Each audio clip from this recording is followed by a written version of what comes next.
It's time to look at some dynasty trades for Dynasty Fantasy Football. We're going to be looking at some players, their situation, try to time the market, predict the market, how they're going to be valued in the future, look at their current situation, how they produced, to see whether or not you want these players for your Dynasty Fantasy Football team. But before you dig in, you need to click that subscribe button right now, because we're looking at the Dynasty game non-stop every single day. From Devy to Dynasty and on forward, we're looking at the player values, how to trade, the prospects, the rookies, the values. It's all here. Click that button. Stop missing out. I got some bonus dudes here to look at today, but we got to dig in. So we got more than 5, more than the usual, but Christian Kirk enters the chat because his name dropped in the news. He is not going to be a Jacksonville Jaguar. He's going to be hitting the market. He's 28 years old. We're on the back 9 of his career. He's valued at wide receiver 69 before the news. I imagine we're going to see a decrease, but I think people are going to watch the market on him, watch where he goes, because we look at this rookie wide receiver class, not very strong, but still you can get these rookie wide receivers very cheap, depending on how fast he signs and where he goes, dependent on how he's going to be valued per the masses in Dynasty Fantasy Football. If he goes to a high volume opportunity where there's not 2 other pass catchers soaking up the targets, maybe you see a bounce back up to some degree, but not all the way up to wide receiver 38. Those days are done, but you could get a productive prospect on the cheap that way if that does happen. One way you can look at this, and I don't really recommend it, but you could see if you can get them or if you have them. More likely if you have them. Just try to time the market if that deal happens. Or if that deal doesn't happen, maybe you catch them even cheaper and maybe it gets you a little bit of production. Maybe 9 points per game as your last wide receiver on the depth chart. But the other way to look at that is opportunity costs, is you're missing out on that young player that you have possibly developing during the start of their career that might pop off in a couple years. So look at those investments, look at where you're at. Christian Kirk, though, when you look at him last year, though, 19.5% target share, ADOT's at 13.7. They were using him downfield a little bit more last year, but they're getting more vertical with the offense. Obviously, it's the Brian Thomas Jr. show, and we're packing our bags and moving elsewhere. It's going to be dependent on where we're going, and usually our ADOT is less than 13.7. It's usually not that deep with Christian Kirk.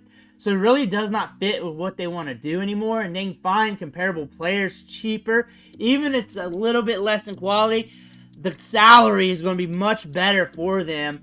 When you look at Dynasty price right now, he's going to drop below this point as there's no stability. Maybe a bounce back up to this or a little bit more, but that's probably about it.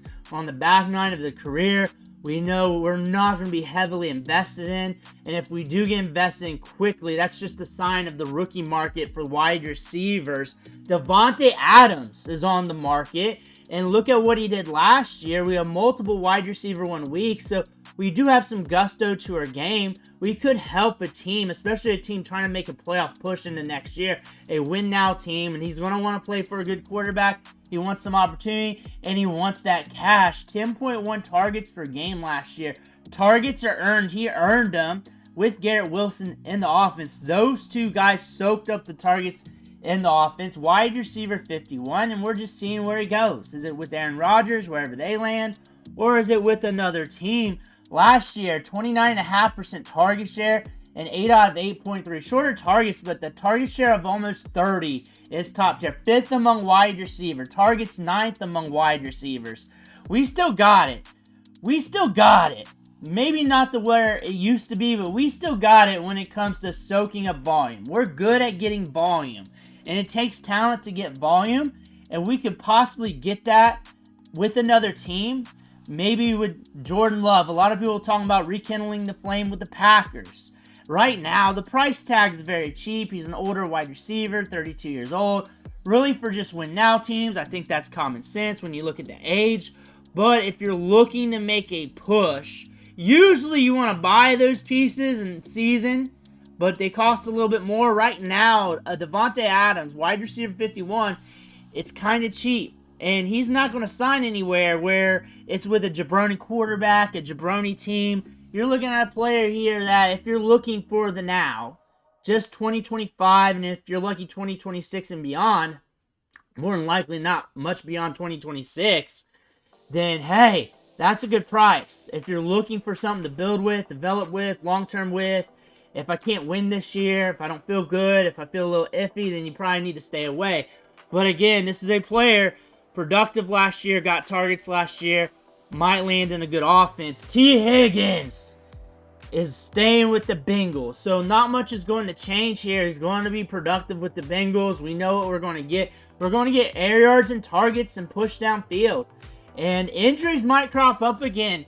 We have an injury history, pre-existing conditions. Those are real. That's why they charge more for insurance. But what we're looking at here is a guy that had 109 targets, 9 targets a game, and a 24.9% target share with an 8 out of 9.8. I would take those numbers every day. The price tag is probably right where it should be, considering the impact of the offense, how explosive it is. At wide receiver 16, that wide receiver 2 range of value per Dynasty Fantasy Football, but you're also getting the upside week to week, those explosive games. You're getting almost 90 air yards a game. You're getting deep targets. You're getting volume. We're coming back from an injury-riddled season. What if we stay healthy next year? What's that going to look like? We played 12 games and out-targeted all the wide receivers except for Jamar Chase. Jamar Chase is a baller. We're rocking almost a 25% target share with an alright ADOT. I like my ADOTs in double digits, but maybe we can get back to that. But we are having some games where we are getting push targets downfield. Adjacent players. If you're looking for a veteran wide receiver that can give you top-end boom weeks, and if he's healthy, this is a guy to look at. There was a time he was a top asset in Dynasty Fantasy Football, and the only thing that has changed is he's a little bit older. We're still with the Bengals. We don't know how long he's going to be with the Bengals, and we have more of an extensive injury history. However, there's other wide receivers you can pay down for and get a little bit more with. And also, these values are not in concrete. Maybe they're not even considered values, but suggestions to spark your creativity, which is what you probably should look at it as. As with any set of rankings, and people hate keep, trade, cut, but I'll say any set of rankings will make you feel the same way if you look at them long enough. Because the top bettors in Vegas are right about 60 to 62% of the time when they're betting on all things, and put that with all sets of rankings, and maybe it's a little less at 50 to 55%. You like the rankings because it's on a hot run. You hate the rankings because they're on a cold run. And that's usually how that works. Calculators, anything, keep, trade, cuts, anything that's doing with the market for Dynasty Fantasy Football. League to league's vastly different. Probably region to region in the country for Dynasty Fantasy Football is vastly different for some players. That being said, take it as a grain of salt. Use it as a building block for your trades. Deebo Samuel with the Washington Commanders. 3 wide receiver 1 weeks. Tremendous talent. Older wide receiver. Back 9 of his career. And we're seeing a spike with the market because everybody loves the Commanders' offense. He pairs well with Terry McLaurin. Terry McLaurin stretching it downfield. Him getting the short to intermediate. This makes sense schematically for the Washington Commanders. You look at what he did last year, almost a 20% target share. ADOT very low, but it's always very low. We're relying on carries, yards after the catch, those money plays in the red zone. We'll probably get some of that with the Commanders. I would not expect old school Deebo Samuels, but I would expect a guy at this price tag to give you good volatility, good up and down play until the injuries hit, if they hit, but they've been hitting pretty hard on Deebo Samuel. Valued as around 135 overall in adjacent players, and you're looking at that, and you got to take that with a little bit of concrete. He's good for win-now teams that wants to make that push.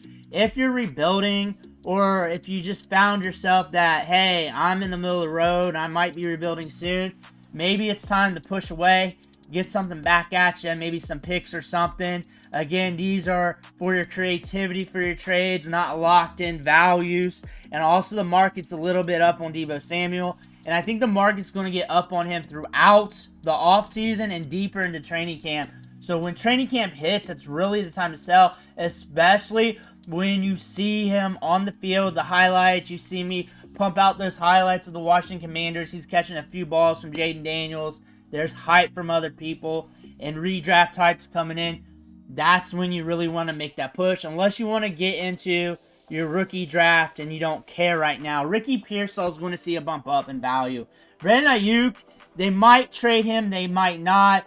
His situation's kind of tricky. Ricky Pearsall sees a little bump. The market's bumping him up as well. He went up like 5 spots in the wide receiver rankings since the Deebo Samuel deal. That being said, Ricky Pearsall drafted in the first round, twitched up wide receiver, 14.6% target share, but the 8 out of 11.5.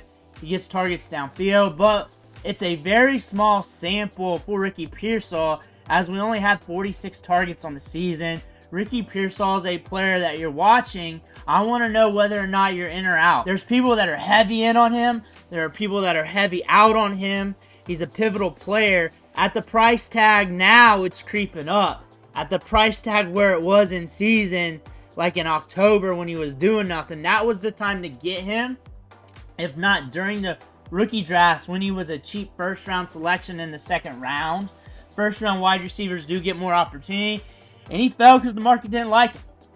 Dynasty gamers don't like his profile, and I understand the production-wise, age-wise, everything else doesn't really hit the spec when you look at wide receivers. But now we're in a position where we might see a come up for him. Adjacent players, you're in this range where there's ambiguity for everybody. Terry McLaurin's probably your safest bet. We're in a good offense with a quarterback that we trust. Jaden Reed was up and down last year.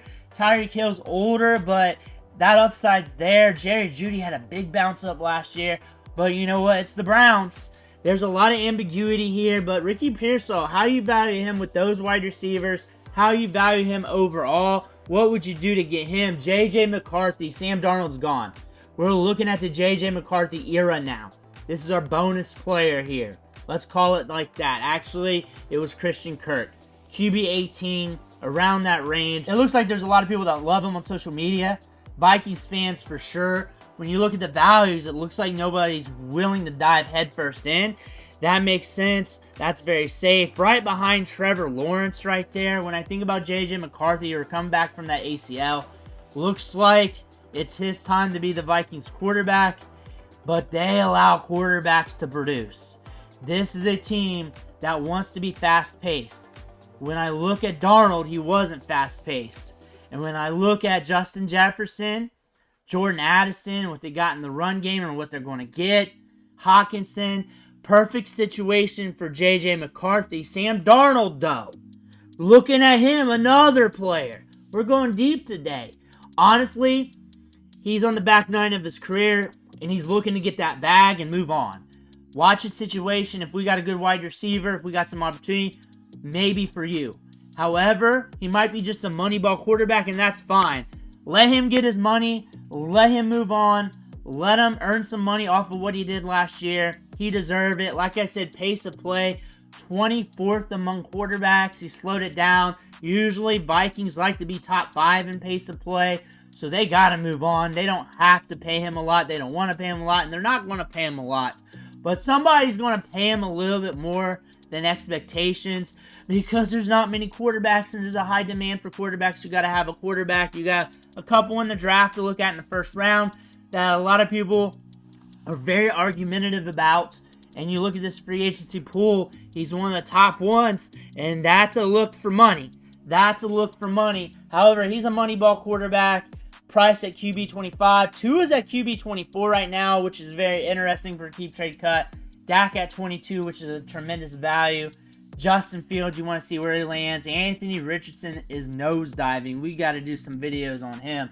Sam Darnold here, you're watching where he goes. He's looking to get that bag. We all know that. He's going to ride off in the sunset to get paid. Sam Darnold will be a moneyball play in 2025. Whether it fires or not, it's probably going to be off and on, but we don't know the landing spot yet. The market's saying, hey, we're waiting to see what happens. But I want to see what's happening with your Dynasty team. Let me know in the comments below. I want to hear about it. Make sure to hit that subscribe button on the way out. One thing for watching. Catch you on the next video.